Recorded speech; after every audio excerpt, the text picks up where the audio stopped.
Eh, bueno, pues he tenido la suerte de que para esta escuela de formación me hayan solicitado que os hable un poco de lo que es el feminismo desde una perspectiva de clase. Y bueno, pues vamos a comenzar un poquito sentando algunas bases. Si es que puedo pasar las diapositivas. Eso ahí, normal, perfecto, ya se ve. Ahora. ¿Sí? ¿Lo estáis viendo? Sí.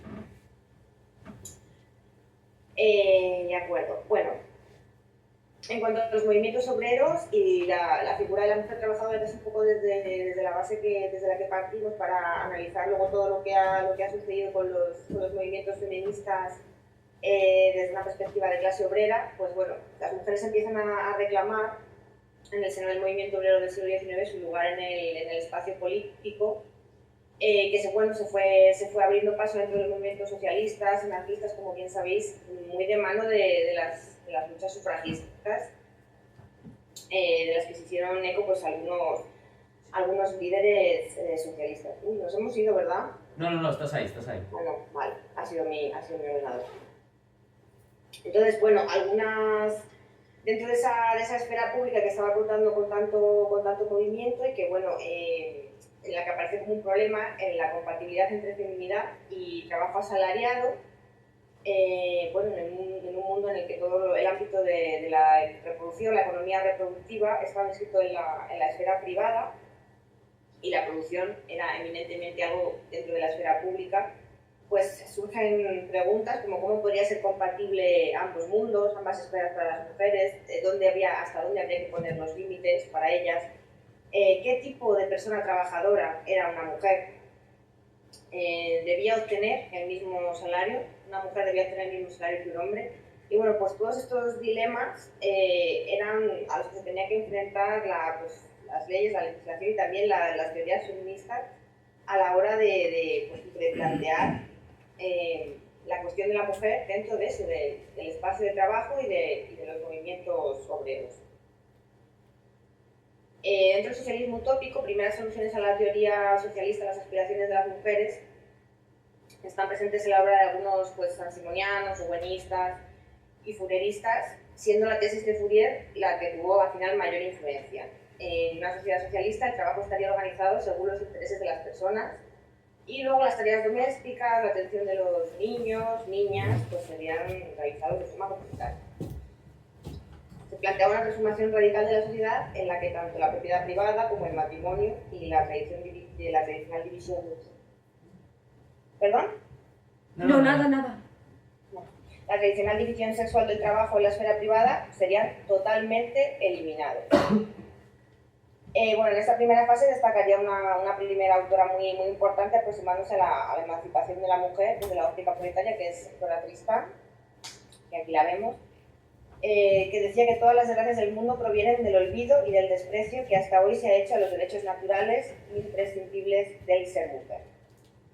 Estos derechos imprescriptibles, según Flora Tristán, no estaban siendo percibidos por las mujeres, entonces la ley esclavizaba a la mujer. Según la autora, la privaba de instrucción y por ello también estaban oprimidos los hombres. Eran consecuencias que también traían opresión para los hombres proletarios. En nombre de vuestro propio interés, hombres, en nombre de vuestra propia mejora, las vuestras, en fin, en nombre del bienestar universal de todos y todas, os comprometo a reclamar los derechos de la mujer, decía protestar en la Unión Obrera. Defendía la unión de trabajadores y mujeres como principales bastiones de lo que eran las personas oprimidas en el mundo, en una internacional que mediante una revolución pacífica traería la prosperidad y la justicia al mundo, según su tesis. Después, para hablar un poco de los que mejor conocemos, pues, que son los postulados de Marx, Engels, Weber, se establecieron las bases del pensamiento socialista sobre la cuestión de la mujer, que bueno, tantas veces hemos vuelto a traer para poder un poco revisarlos en torno a lo que serían las teorías feministas y bueno, siempre se ha intentado hacer una crítica, en ocasiones se han hecho críticas muy duras.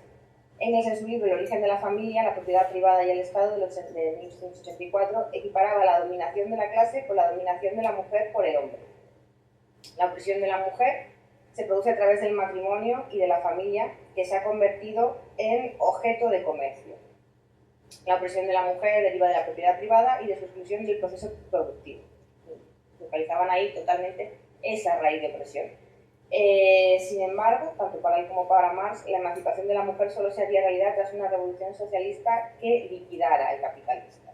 Por consecuencia, la lucha de las mujeres debía subordinarse o como mucho ir unida a la lucha de clases, ya que de hecho no había, lo visualizaban como que no había diferencia alguna entre ambos objetivos. Entonces, que el objetivo de la emancipación femenina estuviese subordinado a objetivos más propios de lo que ellos definían como la lucha de clases, según interpretaban estos autores, no iba a tener ningún tipo de consecuencia negativa para la lucha de las mujeres por sus derechos e intereses, porque siempre después esa consecución de derechos iba a ir unida. Para Marx y Engels, la igualdad política entre los sexos era una condición necesaria para la plena emancipación de la sociedad en su conjunto. Además, bueno, los fundadores del socialismo científico entendían que la base fundamental de la emancipación femenina era esa independencia económica, de la que, bueno, hoy en día todavía cuando damos formaciones feministas y, bueno, también talleres de sensibilidad feminista, es algo en lo que todavía tenemos que estar incidiendo muchísimo, sobre todo para, bueno, cuando hablamos, si estamos formando a colectivos que no tienen tanta base teórica, como podéis tener vosotras, en esa necesidad de independencia económica por parte de las mujeres para lograr objetivos, por ejemplo, también en torno cuando estamos hablando de la lucha contra la violencia machista. Es un tema que aún hoy en día ha sido como, cuesta todavía que se hable de él abiertamente, cuando la violencia económica como violencia machista es una de las que más se ejerce. Bueno, Bebel, dirigente socialista alemán, tuvo el mérito de ser el primer teórico marxista que escribió de una forma específica sobre la mujer en su libro La mujer y el socialismo de 1885, en el que se plantea las reivindicaciones que puede sustentar la emancipación de la mujer. Reconoce características específicas de la subordinación de las mujeres que no podrían subsumirse sin más en esa explotación genérica de los trabajadores de la que tanto se hablaba. Decía, la mujer fue esclava antes de que existiera el esclavo. Ello pues, justifica una lucha específica de las mujeres, si bien considera que el sufragismo se quedaba corto en sus reivindicaciones al centrarse en la igualdad formal y no la igualdad real. Volvemos a esa reivindicación de igualdad económica como igualdad real. Defendía incluso los objetivos específicos de las mujeres en el programa socialista frente a otros ilustres de la Primera Internacional, aunque admitía la necesidad de una alianza con el movimiento sufragista. Educación, mejoras laborales, igualdad salarial, derecho al sufragio, eran objetivos compartidos, eran objetivos de los que siempre se hablaba como necesidad, pero muy importante esa diferencia que estaba poniendo encima de la mesa Bebel entre esa igualdad formal legislativa muy ligada al derecho al sufragio y esa otra igualdad real más ligada a los medios de producción, al mundo del trabajo, a la igualdad económica. Y luego, pues, Clara Zetkin, que, bueno, figura a destacar dentro de la socialdemocracia alemana, esta mujer, que, bueno, es a la que le debemos el Día Internacional de la Mujer 8 de marzo, fue la gran precursora del feminismo en la Segunda Internacional o Internacional Socialista junto a Rosa Luxemburgo. En 1907 se celebró bajo sus auspicios la primera Conferencia Internacional de Mujeres Socialistas, desde la que defendió su derecho a afiliarse al partido, dentro del cual potenció la creación de una red de agentes locales y la edición de una revista titulada La Igualdad, centrada en la información sobre los derechos de las mujeres. Esta organización llegó a agrupar 174.751 afiliadas en 1914 y rechazó las alianzas con el feminismo burgués, aunque defendió activamente el derecho a voto femenino. O también siempre la contradicción de las que se habla de Clara Zetkin, que, bueno, ella rechazaba de plano ese feminismo burgués, al igual que lo hacía Rosa Luxemburgo, pero sí que pensaba que era muy necesario estar muy presente dentro de esa lucha sufragista por el voto femenino. Y bueno, después, para feminismos marxistas o socialistas, una parte importante de la segunda ola del feminismo se genera asociada a los sectores de la nueva izquierda norteamericana y europea. En estas organizaciones, las mujeres que se identificaban con el socialismo y el marxismo se planteaban preguntas similares a esos antecesores de los primeros movimientos obreros, un poco también lo que planteábamos antes. Por ejemplo, ¿es el marxismo una teoría válida para explicar la opresión de las mujeres? Con sus postulados teóricos era suficiente para poder explicar, para poder dar una dotación teórica a la opresión específica del sujeto político mujer. La explotación de las mujeres era igual a la que sufrían los hombres proletarios, tenía las mismas características, las mismas connotaciones. ¿Con qué instrumentos metodológicos se podía explicar la subordinación? Muy importante esta pregunta. ¿A través de qué instrumentos vamos a poder llegar a analizar la subordinación de las mujeres con respecto a los hombres? Esas mujeres de clase trabajadora que sufrían ya, se estaba viendo en ese momento, pues varias subordinaciones, diferentes tipos de discriminaciones, lo que hoy llamaríamos esa perspectiva interseccional. Según los contextos se habla de feminismo marxista y o feminismo socialista. A veces se consideran diferentes, a veces teóricamente se estaban asimilando como iguales, tendiéndose en Europa a asociar las diferencias a las estrategias políticas a seguir. O sea, estas estrategias, participando o no en las instituciones estatales, era un poco lo que marcaba ahí la diferencia, mientras que en Estados Unidos se asociaban los términos a aspectos metodológicos de la teoría, pues conceptos, concepciones epistemológicas, las concepciones más o menos economicistas del marxismo, etc., era lo que en Estados Unidos se estaba asociando a través de esos aspectos puramente metodológicos. Feminismo socialista, la mayoría de las autoras de la época optaron por la denominación feminismo socialista para englobar esta conceptualización. Es un término que ha llegado hasta nuestros días para indicar la adscripción de una teoría que analizaba la opresión de las mujeres en términos económicos, pero no solo económicos, que utilizaba ese método histórico materialista, hoy en día tan denostado en muchísimos sectores académicos, que mantenía la defensa de la igualdad entre hombre y mujer en términos materiales, así como la socialización de los medios de producción. Y bueno, estos objetivos no estaban necesariamente vinculados a los de los tradicionales partidos de izquierda, no necesariamente. Estos anteponían los intereses de clase a la cuestión de la liberación femenina y con ello daban lugar a problemas como los de la doble militancia para las mujeres, militancia por un lado los partidos y por otro las organizaciones feministas, que bueno, curiosamente pues es una problemática que hoy en día está volviendo a darse con ciertas contradicciones a veces, que desde mi punto de vista no deberían de estarse dando y no deberían de estar ahí, y pues estas mujeres militantes no deberíamos estarnos encontrando en ciertas ocasiones con estas contradicciones, tanto por un lado teóricas epistémicas como por otro lado ideológicas, políticas, porque realmente yo creo que esto está sucediendo como consecuencia de que no se están planteando los debates necesarios y adecuados dentro, pues, precisamente, sobre todo del seno de las organizaciones políticas, que bueno, pues por nuestra parte ya veis que sí que estamos intentando hacer, entonces por ese lado, la verdad que esto es súper necesario. El debate con el marxismo, las críticas feministas se centraron en dos categorías fundamentales de la teoría marxista: producción, trabajo.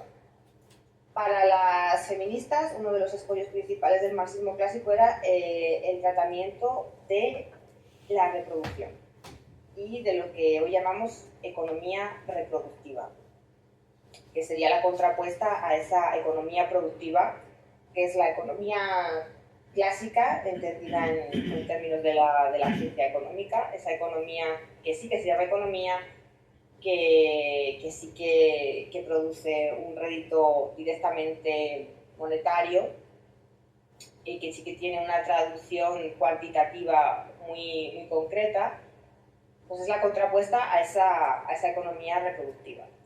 Esta era interpretada en términos de repetición cíclica de la naturaleza sin repercusiones sobre la esfera pública productiva, esto es, sobre el sistema económico. Se afirmaba la escisión público-privado, esa categoría dual llevada hasta el extremo, según la cual la esfera pública era el espacio propio de las relaciones productivas.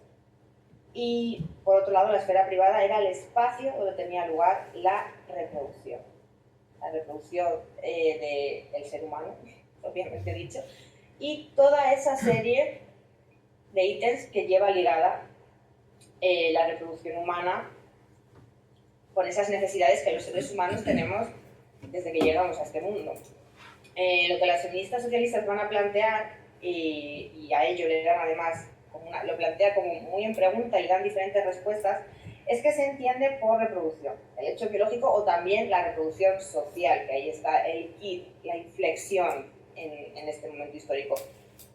¿Cuáles son las bases materiales de ese modo de reproducción y la relación de la reproducción con la familia? Familia como base de la reproducción social, como núcleo de las sociedades. Politizando lo privado, sacando a la luz las relaciones de poder y económicas presentes en la reproducción, así como la importancia del análisis de la sexualidad de las mujeres y el control de esta por parte de los hombres. El control que estas sociedades patriarcales habían ejercido y ejercen sobre los cuerpos y la sexualidad de las mujeres permite tener controlada toda esta economía reproductiva que supuestamente no tiene implicaciones económicas, pero que bueno, ya desde este momento las feministas estaban ocupándose de mostrar que sí, hay un montón de repercusiones económicas y a nivel de luchas de poder en esa economía reproductiva. Los problemas de la mujer, para Marx y Engels, solo son resultado de su posición como meros instrumentos para la reproducción. Por ello, su principal interés fue la producción capitalista y la revolución socialista, de la que esperaban que efectivamente emanaría la igualdad para las mujeres, y así la familia no sería percibida en toda su complejidad. Y al inferir que esa revolución socialista, que ese incidir en los medios de reproducción capitalista traería como consecuencia inmediata la igualdad para las mujeres, estaba obviando toda una complejidad enorme relacional entre lo que supone para los individuos el entorno familiar, que parte de la base reproductiva. Pues nos dice, se le considera solo como otra parte de la superestructura que refleja de manera total a la sociedad de clases, y las relaciones de reproducción pasan a ser incluidas en las relaciones de producción. Incluidas, pero además sin tener en cuenta su importancia y complejidad. Lo más importante no es que la familia no refleje a la sociedad, sino que a través tanto de su estructura como de su ideología patriarcal, la familia y la necesidad de la reproducción también se estructuren dentro de esa superestructura social. Esta relación recíproca entre familia y sociedad, producción y reproducción, determina la vida de las mujeres. Y la determina hasta tal punto que consiguen durante muchísimo tiempo que se siga obviando la importancia de esa economía reproductiva. La cuestión teórica a debatir en el seno de la teoría feminista era el patriarcado. Y como explicación, y cómo este patriarcado era la explicación a la opresión de las mujeres. ¿Por qué era la explicación? ¿En qué se fundamentaba esa explicación? El patriarcado apareció así como un sistema de dominación en el que los hombres poseían un poder superior y un privilegio económico patente. Las feministas radicales y las socialistas van a coincidir en este caso en la utilización de esta categoría explicativa como base de sus teorías. En lo que luego no coincidirían feministas radicales y feministas socialistas es en esa supuesta universalización del sistema patriarcal que mantenían las radicales, así como en la explicación del poder y de la base material del patriarcado. La explicación que ofrecemos dónde está la base sobre la que se sustenta el patriarcado en cuanto a poder y materialismo es algo en lo que estos dos feminismos no coinciden. Veremos, bueno. Ya empezando a hablar del feminismo radical, que bueno, llamamos feminismo radical como traducción castellanizado, que en realidad la traducción correcta sería más de la raíz británica, sería feminismo de raíz, pero bueno, feminismo radical. Firestone, en su obra La dialéctica del sexo del año 70, realiza el primer intento de ofrecer una interpretación materialista de la opresión de la mujer, distanciándose del marxismo más ortodoxo. las mujeres son una clase sexual enfrentada como tal a los hombres. Su posición de clase vendría determinada tajantemente por la biología. La función reproductiva de la mujer es intrínsecamente determinante para su opresión y, por tanto, también la familia biológica lo es. Los hombres y las mujeres son anatómicamente diferentes y de ahí que no estén igualmente privilegiados. Desde esa base, en una percepción totalmente biologicista, esa diferenciación biológica era para esta autora lo que estaba determinando que luego hubiese esas desigualdades entre mujeres y hombres. Hace una interpretación materialista, pero desde esa percepción de clase sexual enfrentada como tal a los hombres, por esa raíz biológica.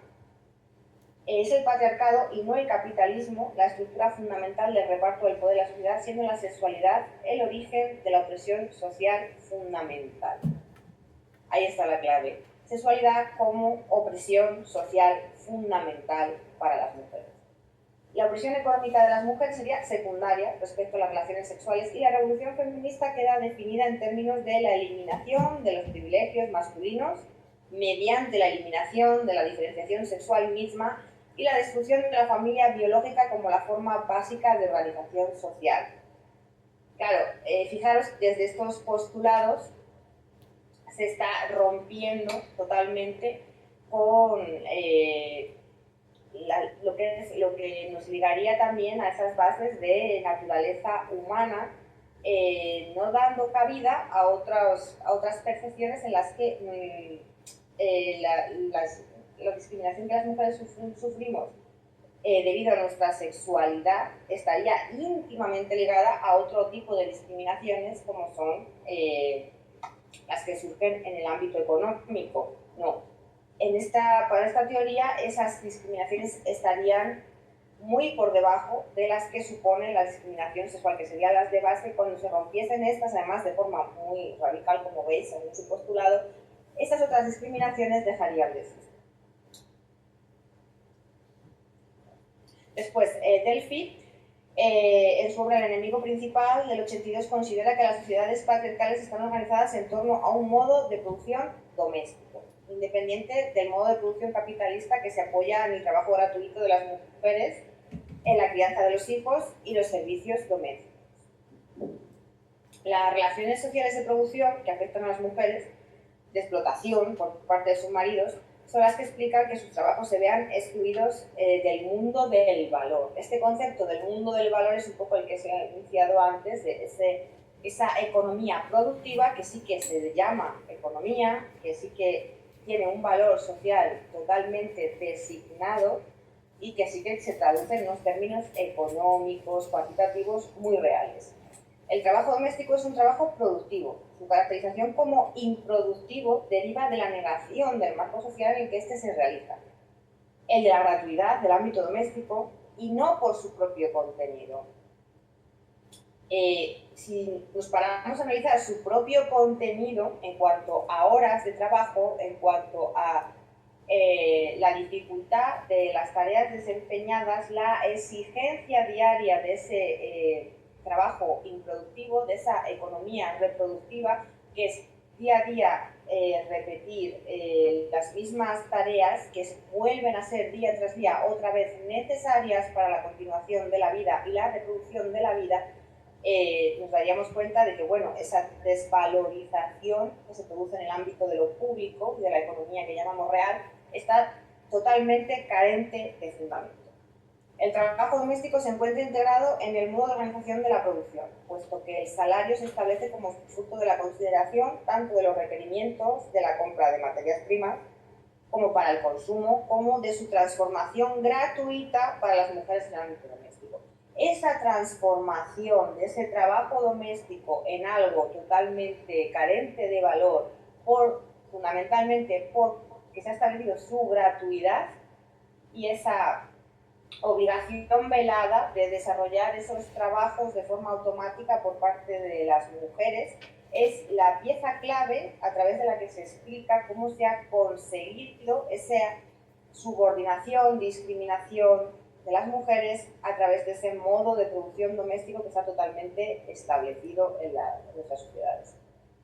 La mujer no puede disponer de forma independiente de su fuerza de trabajo, puesto que es el marido el que dispone de ella, incluso en los casos en que realiza trabajo asalariado. Fijaros que incluso en los casos en que las mujeres realizan un trabajo asalariado fuera del ámbito doméstico, no disponen de su fuerza de trabajo como ellas quisieran.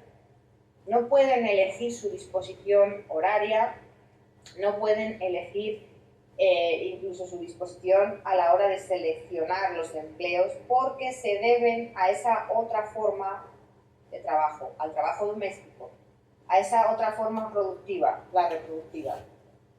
Se deben a ella ya que son los hombres los que estarían sustentando de forma principal el trabajo productivo, la economía que hemos denominado productiva como real. Por ello, las mujeres se sitúan en una posición de clase diferente a la que sus maridos y a los hombres en general tienen. La explotación patriarcal constituye la opresión común, específica y principal de las mujeres, común porque afecta a todas las mujeres casadas, se decía en su obra, el 80% de las mujeres en cualquier momento, a nivel de términos demográficos, sociodemográficos, estas circunstancias ahora han cambiado, pero lo que no parece ser que no ha cambiado es esa opresión que se sigue fundamentando en esa economía reproductiva que sigue manteniéndose en esos mismos términos de gratuidad, invisibilidad y desvalorización. Explotación específica porque la obligación de presentar unos servicios domésticos gratuitos se impone únicamente a las mujeres, y principal porque incluso cuando las mujeres trabajan fuera del ámbito doméstico, fuera de casa, en el ámbito público, la pertenencia de la clase derivada de este hecho viene condicionada por su explotación en tanto que son mujeres. Explotación por el mero hecho de ser mujeres, por el mero hecho de ser mujeres, están adscritas en estos términos sociales o socioeconómicos que diferencian de forma radical economía productiva de economía reproductiva. Por ello, las feministas de la cuarta ola, uno de los temas de la agenda feminista en los que se está incidiendo, sobre todo desde algunos ámbitos bastante concretos, con mucha insistencia, es en lo que llamamos situar la vida en el centro. La vida en el centro de los procesos sociales, de los procesos políticos, de los procesos económicos, sobre todo porque es la vida en el centro a lo que está llamando, a lo que está haciendo una llamada, es a resituar esa economía reproductiva, dada su importancia, que es clave para que la economía productiva siga existiendo, subsistiendo, que sea posible. Es situarla en el centro, es dotarla de valor, llamarla por su nombre, si es una economía real, si es un trabajo tan productivo como el que sí que llamamos productivo. Se requiere un proceso revolucionario que destruya este sistema productivo dirigido por un movimiento autónomo de mujeres, era la tesis de Delphi, para poder frenar este efecto que se reproduce y que ha conseguido durante décadas mantener esa, además de forma muy invisibilizada, esa forma de discriminación tan patente y tan potente. Para las mujeres feministas socialistas, el poder tiene sus raíces en la clase social, tanto como en el patriarcado capitalista. El patriarcado se definiría como un patriarcado de base económica. Ni el capitalismo ni el patriarcado serían autónomos, según estas tesis. La unión de ambos sistemas de dominación sexual y de clase se explica por las feministas socialistas como lo que se ha conocido las teorías del doble sistema, de X-Young, desde el año 81. Estas teorías de doble sistema lo que se esfuerzan por explicar es la indivisibilidad de esos dos sistemas de dominación, como que desde su existencia siempre han caminado de la mano, retroalimentándose, dotando de muchísima fuerza a las instituciones patriarcales y a esa opresión que han conseguido ejercer sobre las mujeres. La propuesta sería, según este método, ampliar el método materialista histórico de modo que incorporase las relaciones de las mujeres con la división sexual del trabajo y se concibe de este modo una sociedad como productora-reproductora, al tiempo que se incorpora también la formulación ideológica de esta relación. Muy importante esa base ideológica que nos haga comprender que las sociedades tienen una base tanto productora como reproductora, y sin su base reproductora, el desarrollo productivo sería absolutamente imposible. Bueno, en Seystein tiene la idea genérica de que se comparte que la opresión de las mujeres se traduce en beneficios materiales e ideológicos para el capital. Por ello, los problemas que se abordan remitirían a las reflexiones sobre la doble esfera de la producción de la plusvalía, el plusvalor, y la reproducción de las relaciones capitalistas y patriarcales de producción. Esto se traducirían a analizar el ámbito de la familia y el trabajo doméstico en relación a los procesos de reproducción material e ideológica de la fuerza de trabajo, siempre en relación con esos procesos de reproducción material, pero también ideológica de la fuerza de trabajo.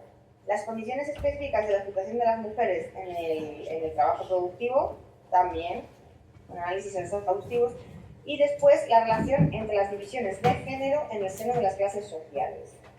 La particularidad de la división de género en el seno de cada una de las clases sociales para comprender estos hechos desde el ámbito de la lucha de clases.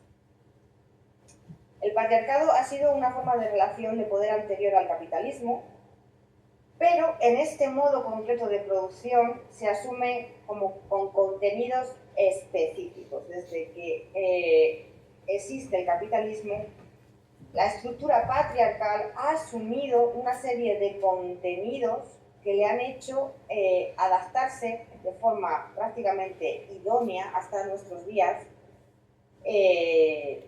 También, como sabemos, con ese capitalismo que es capaz de adaptarse a múltiples circunstancias, siempre según van viniendo y llegando, de tal manera que se han, fusionado muy bien a la hora de oprimir a las mujeres del mundo.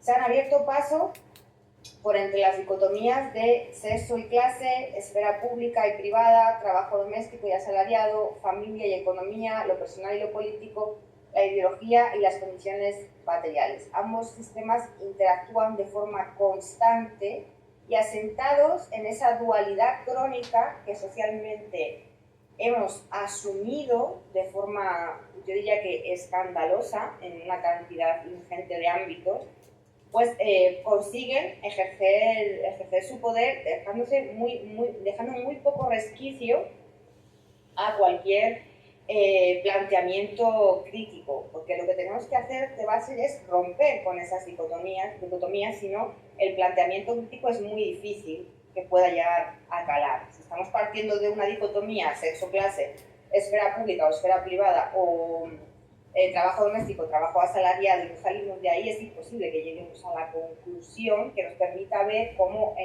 capitalismo y patriarcado están interactuando de forma casi perfecta para que los canales de opresión para la mujer sean infinitos. De cara a las potencialidades transformadoras de la mujer, esta autora considera que estas derivan de la situación de agobio que experimenta este colectivo en el hogar y en el trabajo, teniendo presente que si bien existen diferencias entre ellas, al mismo tiempo hay puntos de contacto importantes que proporcionan la base para una organización interclasista. Y aunque deben reconocerse las diferencias y establecerse las prioridades políticas en esta diferencia de clases, la lucha feminista comienza de la base común que deriva de los papeles específicos que comparten las mujeres en el patriarcado. De ahí la necesaria vinculación de las mujeres socialistas al movimiento feminista. Sí, muy necesaria vinculación, que como veis aquí en este planteamiento también lo que nos está indicando es que habría que poner que es un debate que hasta hoy en día continuamos teniendo, si poner por encima de esa diferenciación de clases y de esa lucha de clases las discriminaciones que sufren las mujeres. Abordar la cuestión de género y esa discriminación de forma prioritaria a la lucha de clases.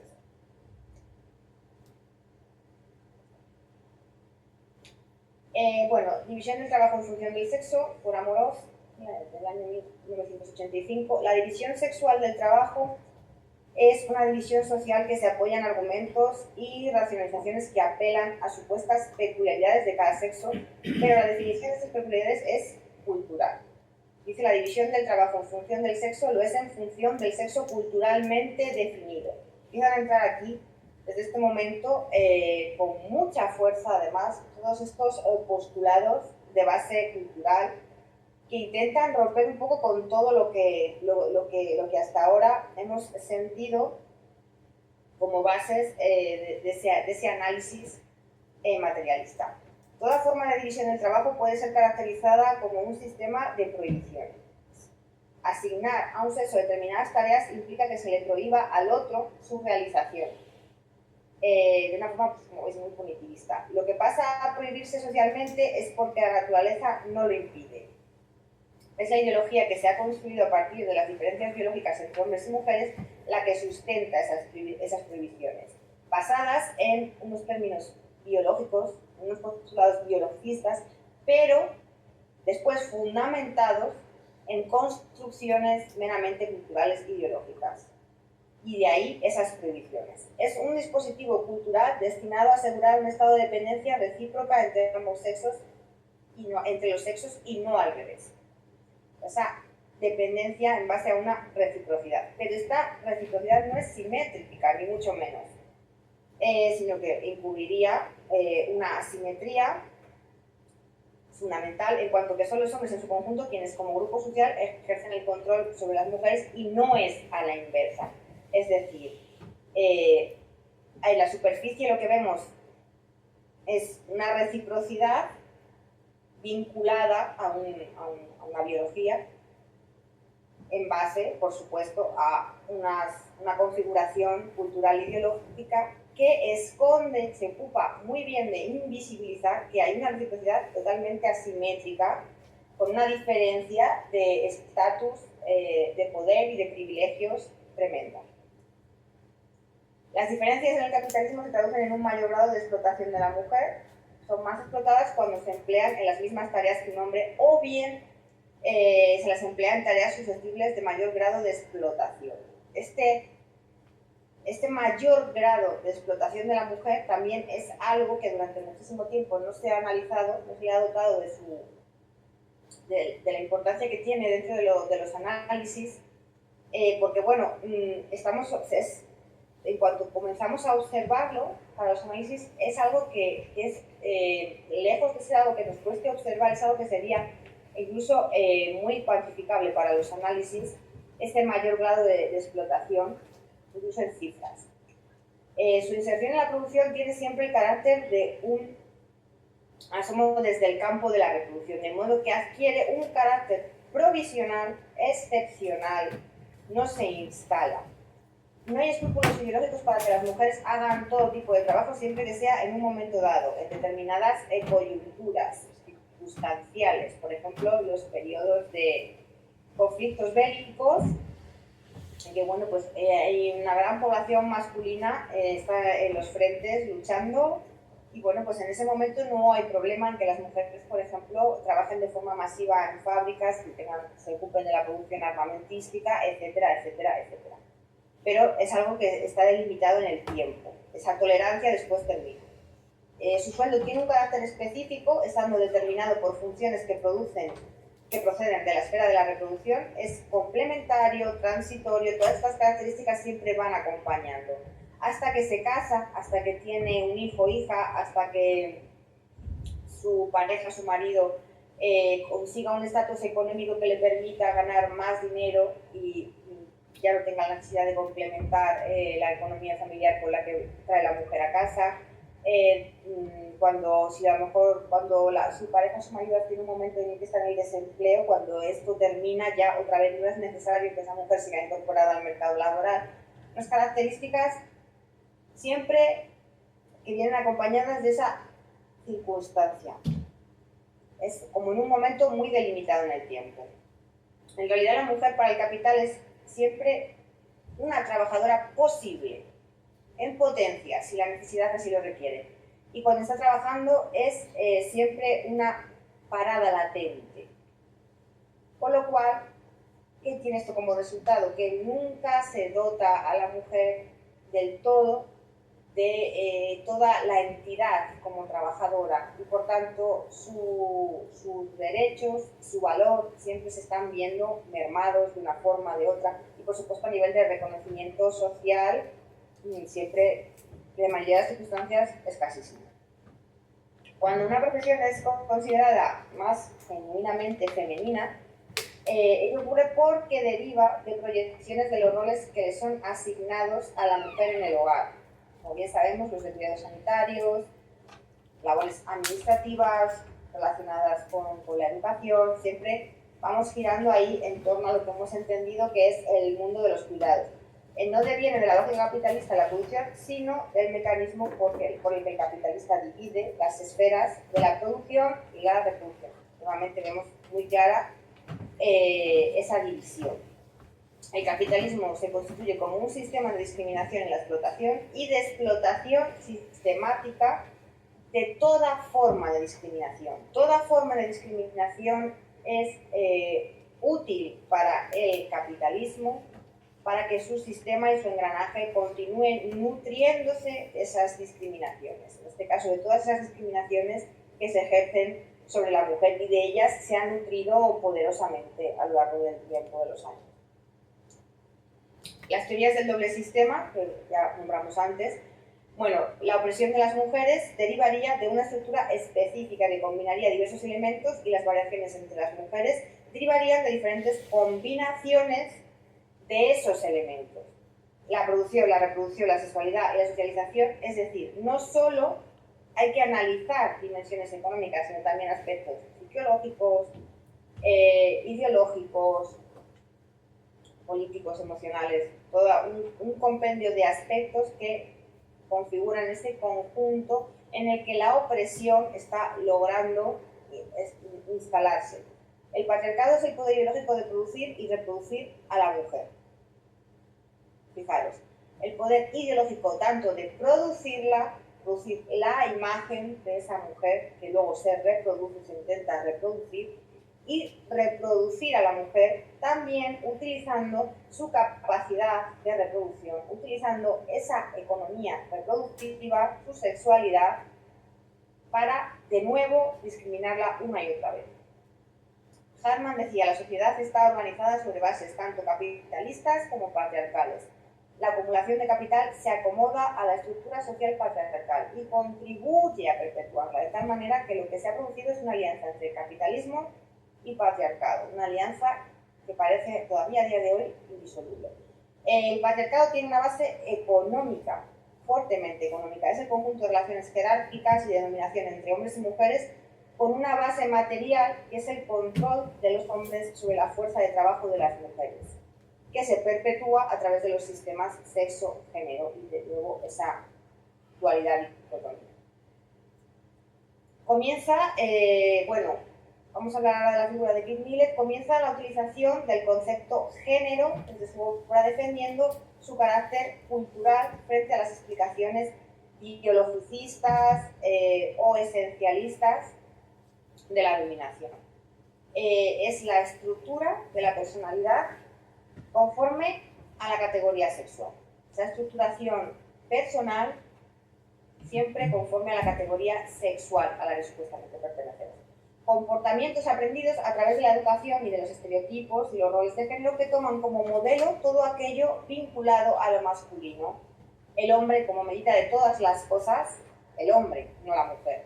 La dominación se interpreta a través de la teoría del patriarcado, entendiendo de forma amplia una estructura de opresión y dominación que despliega el poder masculino sobre las mujeres en todos los contextos de la vida, en todos, aunque en la familia, donde el patriarcado tendría su origen, su base, es donde se ejerce con una mayor fuerza, porque hay esa posibilidad de ejercerse con una mayor fuerza, a través de la asignación de roles de género, basados en estos estereotipos de género tan arraigados como sabemos. Los roles asignados a la mujer son siempre infravalorados con respecto a los roles masculinos y están en función de la satisfacción de las necesidades y los deseos de los varones, siempre pensando en cuál es el deseo masculino, siempre pensando en cuál va a ser la necesidad, incluso intentando adelantarse a futuras necesidades masculinas para tenerlas ya cubiertas, incluso antes de que se estén presentando.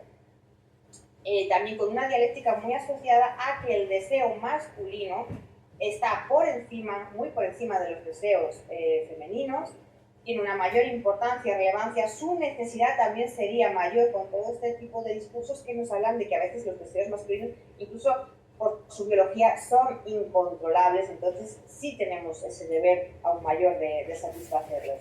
O sea, que Ingrid, que nos hablaba de su famosa frase de lo personal es político. ¿Por qué? Porque todo, como bien nos dice aquí, todo lo que está conformando nuestra personalidad, en este caso como mujeres, tiene esa base cultural y social de la que es imposible desligar nuestro crecimiento, formación y desarrollo, y está absolutamente vinculada a ese ideario político en el que se asienta el patriarcado, que nos está continuamente desde que nacemos, incluso a veces ya desde que nos estamos gestando en la matriz de nuestras madres, por lo que estamos ya oyendo cuando todavía ni siquiera hemos nacido, nos está indicando de forma muy clara cuál es nuestro papel social, que es un papel muy ligado a la sumisión, sobre todo en ciertos ámbitos, y a la subordinación, por supuesto, y que nos está indicando cuáles son los estereotipos con los cuales podremos sobrevivir en el medio social y cuáles son los roles derivados de estos estereotipos que tendremos que adquirir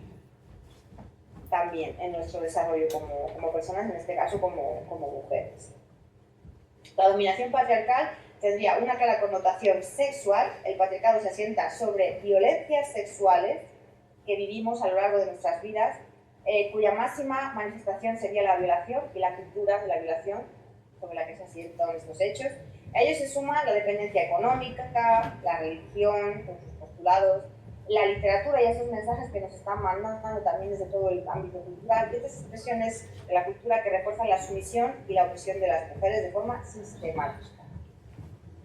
Si bien en un principio situaron en el primer plano la teoría del trabajo doméstico, es que, porque claro, ahí entendemos muy bien, además, cuando lo analizamos, dónde está esa base económica, material del patriarcado, a través de la que luego todas esas demás opresiones han sido posibles y se han desarrollado en todos los entornos sociales y culturales.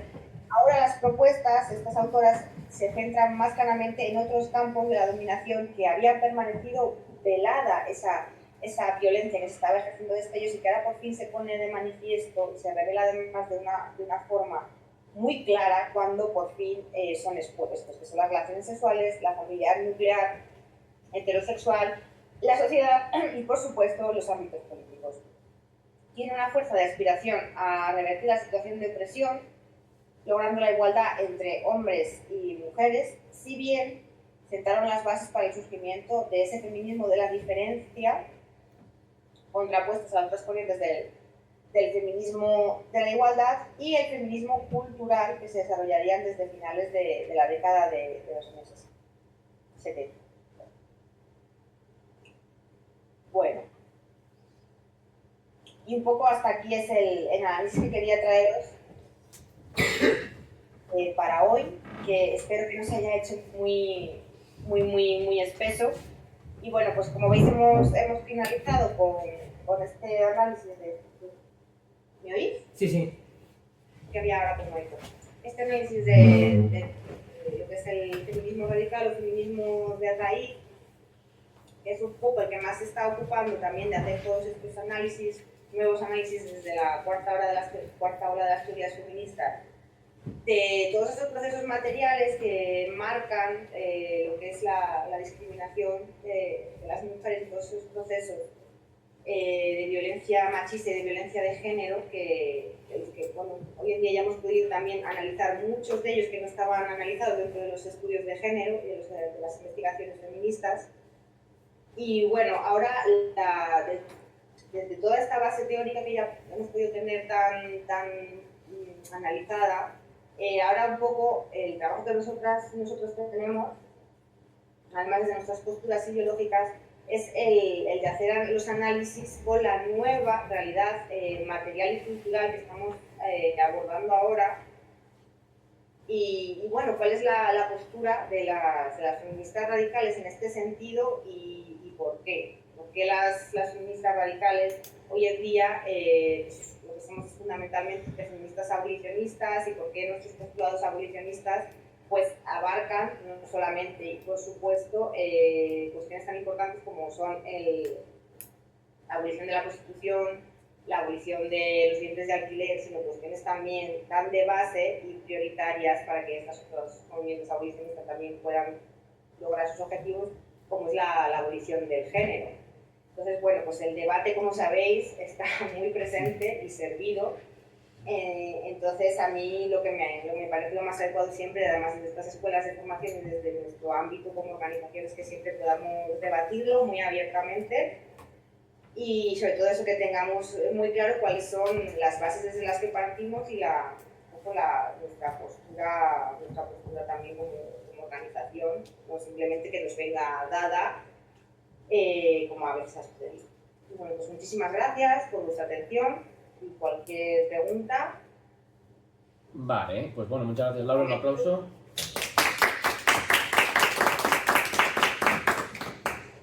Si queréis ahora hacemos una ronda de preguntas, dudas, aportaciones y que Laura, si quieres puedes dejar de compartir si quieres, o si no comparto yo. Estoy en ello. Vale, si no comparto yo, si no ahora con una cosilla aquí de la escuela y listo.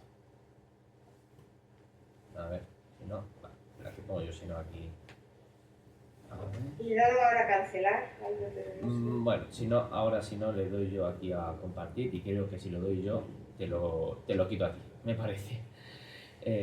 A ver, yo creo que si le doy yo ahora te lo voy a coger a ti. Vale. Vale. Sí, vale, ya he cogido yo aquí lo que se está compartiendo, me parece. Deja de compartir. Vale, pues un segundito. Ponemos aquí esto para que se vea algo. Vale. Perfecto.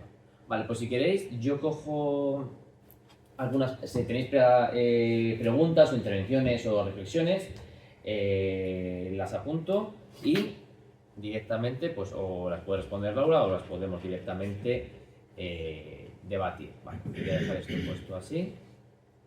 A ver, perfecto.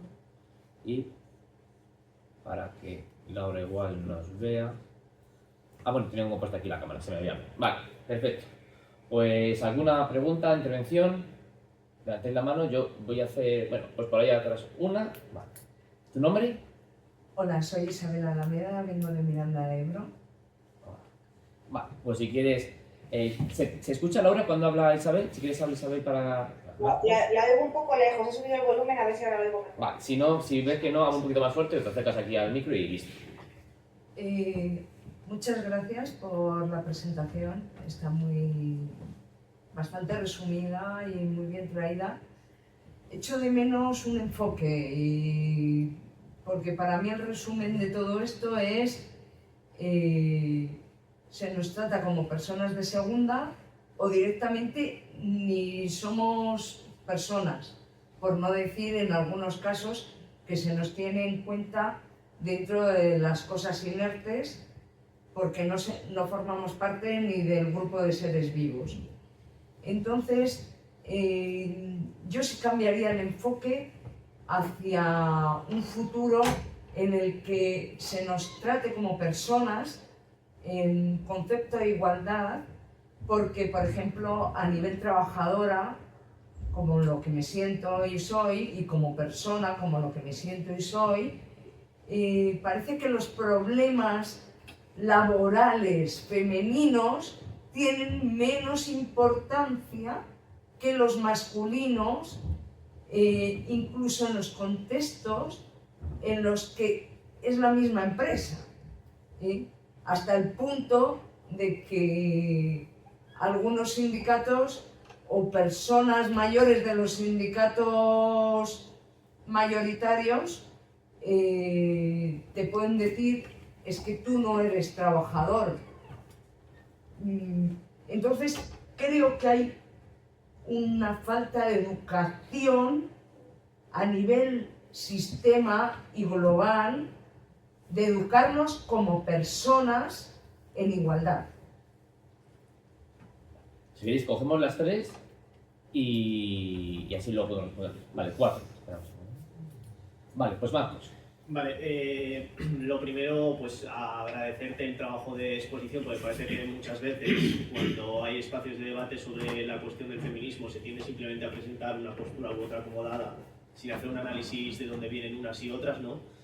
Y en ese sentido sí que me gustaría, como que tú ya lo has hecho a lo largo de la exposición, como la cuestión de diferenciar de las posturas del feminismo radical actuales y en su origen, ¿no? Como haciendo esa negación a la cuestión inicial en su origen de que la cuestión de la opresión de las mujeres era sobre la que se sustentaba la opresión de clase, ¿no?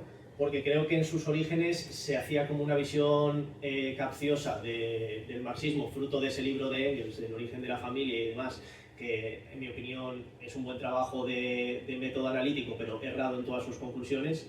Pero sí que creo que nosotros como comunistas y como marxistas tenemos una capacidad de entender, o deberíamos tener una capacidad de entender como una cosmovisión de todo el sistema productivo, de forma que no creo que haya que centrar tanto el debate de son dos cuestiones separadas, el patriarcado y la opresión de clase es principal frente al patriarcado, sino que creo que la opresión de las mujeres se puede explicar dentro de las lógicas del sistema productivo y es como hay que entenderlo. De ahí que creo que esa cuestión final que comentas de si hay que ser abolicionista del género, abolicionista de la prostitución y demás, creo que es la correcta en el sentido de que si hacemos un análisis marxista de la realidad, en el que, por supuesto, la cuestión está que algunos autores y autoras feministas clásicas dicen, por ejemplo, que el marxismo dice que el trabajo reproductivo es el ámbito doméstico y demás, creo que eso ya está más que superado, porque creo que la interpretación marxista del trabajo reproductivo va mucho más allá de eso y que parte de no entender que hay cosas que no tienen precio pero sí valor.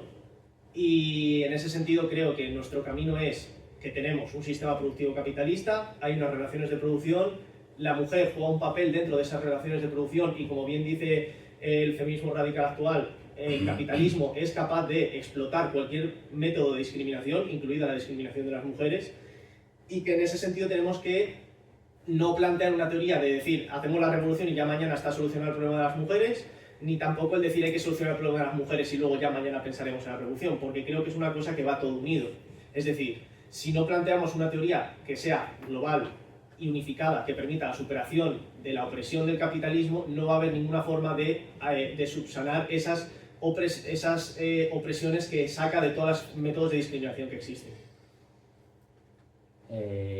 Follán.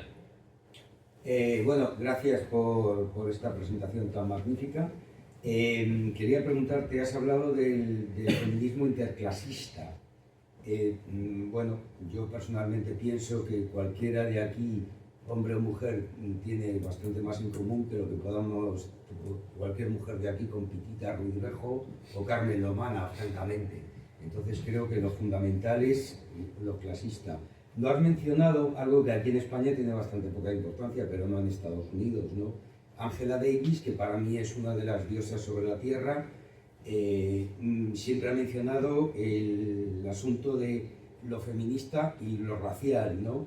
Enfrentando de alguna manera la lucha feminista de la mujer blanca, que dejaba de lado lo que era la cuestión racial, la lucha de los negros y negras en Estados Unidos para la igualdad.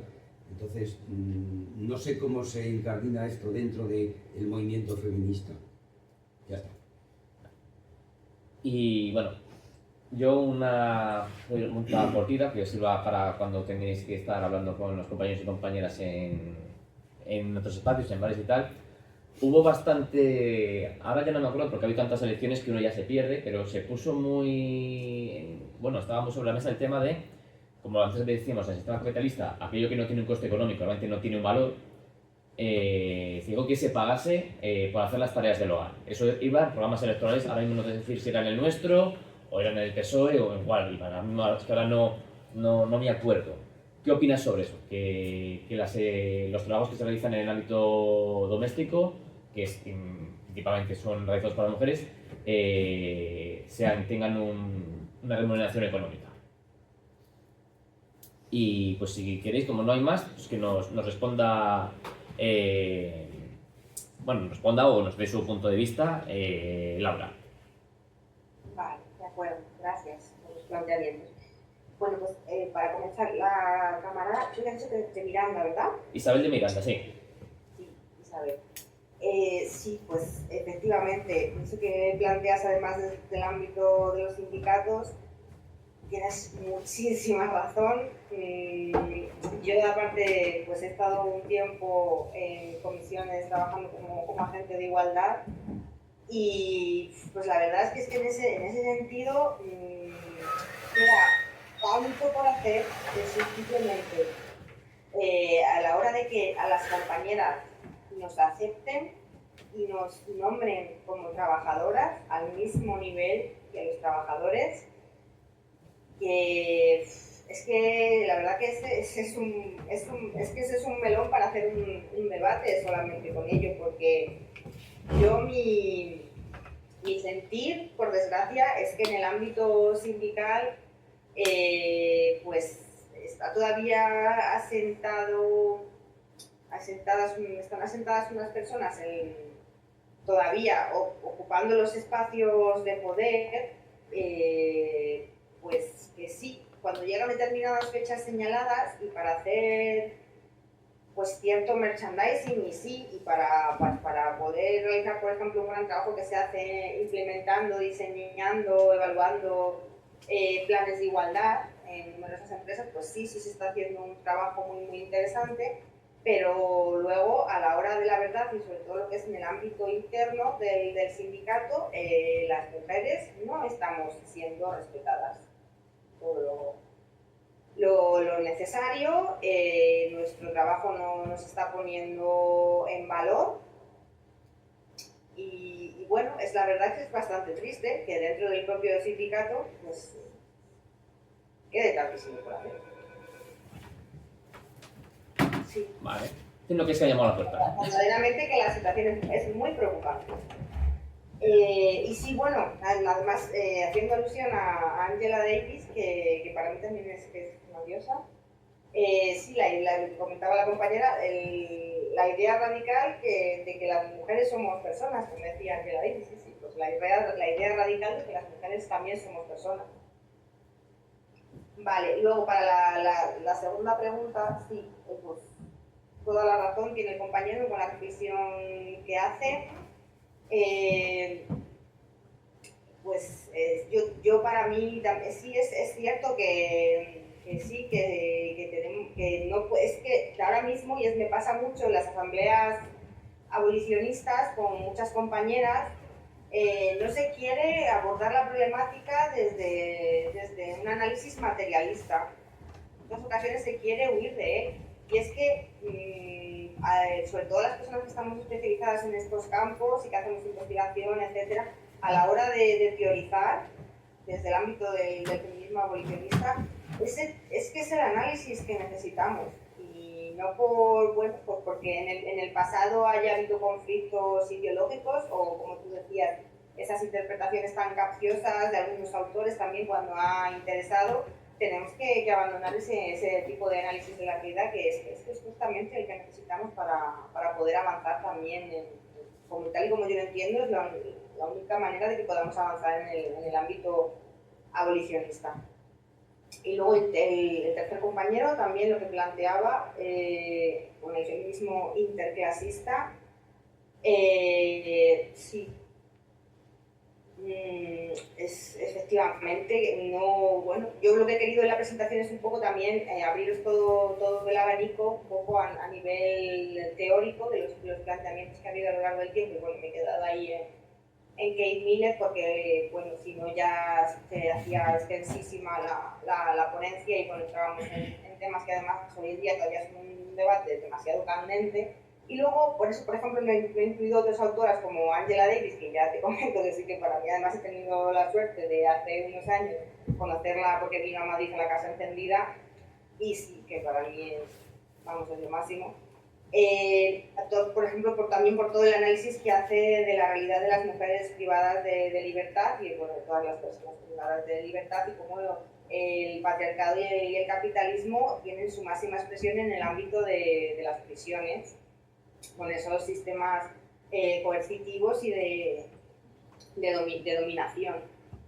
La verdad que ahora mismo hay un debate también bastante incluso desagradable entre movimientos feministas por lo que plantea Angela Davis y otras autoras de que, bueno, de que hace falta una mucho mayor interseccionalidad y que desde los movimientos feministas clásicos y los movimientos feministas mayoritarios no se está teniendo en cuenta las necesidades de las mujeres racializadas y de las mujeres que pertenecen a minorías étnicas, etc. Y la verdad que estos movimientos feministas suelen mantener también otros tipos de postulados en torno a teorías de género, etcétera, con las que yo no estoy de acuerdo, pero en lo que exigen y lo que reivindican en torno a sus necesidades concretas y en torno a esas discriminaciones históricas que se han producido y que siguen sin reconocerse, estoy totalmente de acuerdo con ellas.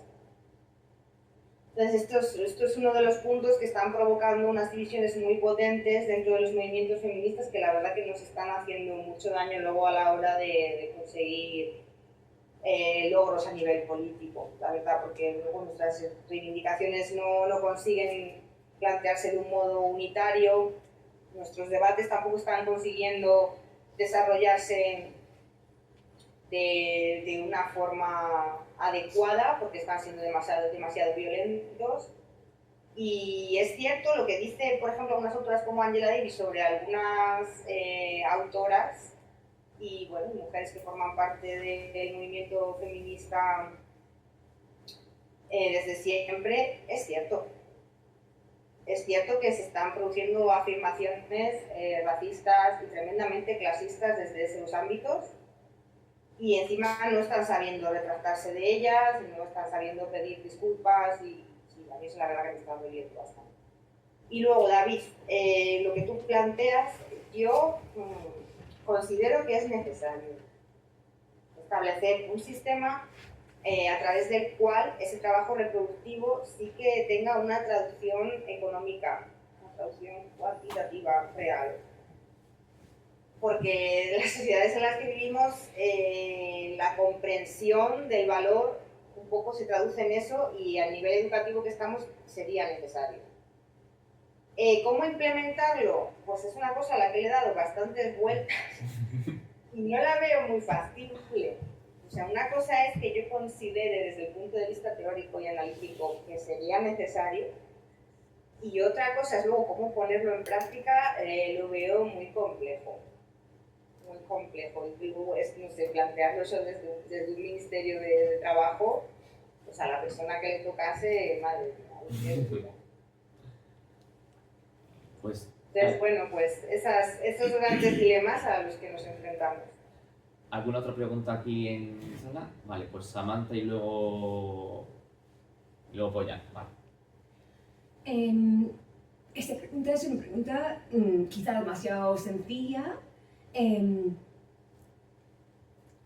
A raíz, bueno, un poco al hilo de lo que has dicho de las divisiones dentro del feminismo, pues claro, me gustaría saber cómo crees tú que podríamos articular o contribuir a articular un feminismo unido, o sea,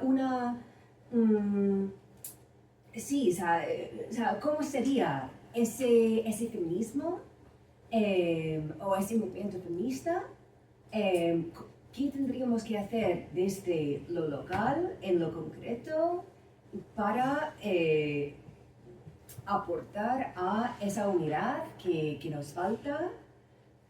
Porque es que veo el panorama y es devastador. O sea, claro, yo no sé cómo navegar un poco las distintas facciones que hay, o sea, cómo sortear los obstáculos que hay, claro, en la ahora que tenemos a nivel de Valladolid, claro, estamos, bueno, como bien has dicho, nos están haciendo mella estos conflictos, estas tensiones que hay, y pues no sé si ves algún camino hacia una unidad en un futuro cercano que, no sé, que nos pueda hacer, o sea, ayudar a salir de donde estamos ahora. Juan Carlos. No, yo quería contestar a la compañera que lo que ha contado yo no lo sabía, pero parece más de sindicato vertical que de un sindicato de izquierdas, y que una vez más lo achaco a que el Partido Comunista de España ha dejado de la mano de Dios a los sindicatos. Y se producen cosas como esa y cosas como que hay afiliados a comisiones obreras que votan a Vox. Entonces, eso, como no hagamos algo, eso y peor. Y al móvil a las mujeres. Sí, o sea, es o sea, es tremendo. Es tremendo. Ya está, no quería decir nada más, es que si no me sale la No, bilis. no es el tema porque me pongo sensible. Vale, pues si queréis, Perdona. No, yo también. que Laura responda a... Bueno, no es sencillo lo que pregunto Samantha, ni mucho menos. Porque, bueno, sí, pues si quieres Laura responde a lo que ha comentado Samantha, la reflexión que ha hecho. Pues ahí Samantha, si yo lo supiera. No, a ver, yo creo que lo que estamos haciendo hoy es que es eso realmente de lo que carecemos en todos los ámbitos. En el ámbito académico, universitario, en el ámbito de los partidos y de las organizaciones políticas, y en el ámbito comunitario, colectivo, vecinal, de los centros sociales, debate político, explicar los postulados políticos que queremos llevar a cabo. O sea, hay un montón de personas pertenecientes a movimientos feministas que pretenden tener toda su base ideológica con la que luego ponen en acción su acción social viendo TikToks. Entonces, hay que leer, hay que formarse, hay que escuchar a personas que llevan dedicando toda su vida a la teoría feminista y a otras, al trabajo también dentro de otros ámbitos políticos, ideológicos, y también pues, de otro tipo de análisis social, etcétera. Y luego hay que sentarse a debatir con tus compañeras, con tus vecinas, y poner de manifiesto los diferentes postulados y que la gente pueda darse cuenta de que a lo mejor estaba apoyando un postulado erróneo, y tener también la humildad de ser conscientes de que en ninguna pues estamos en posesión de la verdad absoluta, y que durante nuestro recorrido, por supuesto, que vamos a cambiar de opinión en algunas cosas y vamos a tener alguna perspectiva diferente según vayamos adquiriendo experiencia y nos vayan pasando cosas dentro del movimiento. Y es que no lo hacemos, claro. Pues, si no hay más preguntas, damos por finalizada. Y al compañero también, Sí. que, bueno, mira, dice Samantha que está desolada, y yo también estoy desolada con la situación de los movimientos feministas, pero yo estoy más desolada también con lo que está pasando en los sindicatos, ¿eh? O sea, es algo, se habla muy poco de eso. Pues tendremos también la oportunidad de hablar de esto en Laguna del Oro. ¿Perdón? Aquí tendremos también una charla parecida en Laguna del Oro, que tendremos en una provincia aquí, vamos, aquí en Valladolid, tendremos también posibilidad de hablar de Desde esto. luego, yo creo que nosotros por nuestra parte sí que estamos intentando hacer el trabajo que hay que hacer, porque a veces eso, es que hay que ponerlo encima de la mesa, porque sí, es que la palabra es desolador, sí. Pues darte las gracias, Laura, por la ponencia, dar las gracias a todas las personas que habéis participado, y paramos. Sí. ¿Y Laura? Y nada, y que no he dicho nada de lo de la menina, que pensé que se lo iba a comentar, Sí, y no se es comentó verdad. nada, y que tuve la suerte de que ayer me entregaron el reconocimiento Menina, que es un reconocimiento que otorga el Ministerio de Igualdad a través de la Delegación de Gobierno contra la Violencia de Género, y lo entrega a las diferentes comunidades autónomas, Y nada, pues quiero comentaros que la verdad que mi idea, pues como voy a tenerlo durante todo un año, es un poco pues, hacer, ya que he tenido ese reconocimiento, un poco también pues hacerlo valer también para eso, para ver si un poco se abren más debates en este sentido y el reconocimiento también sirve para dar más visibilidad pues, en ciertas cosas al partido.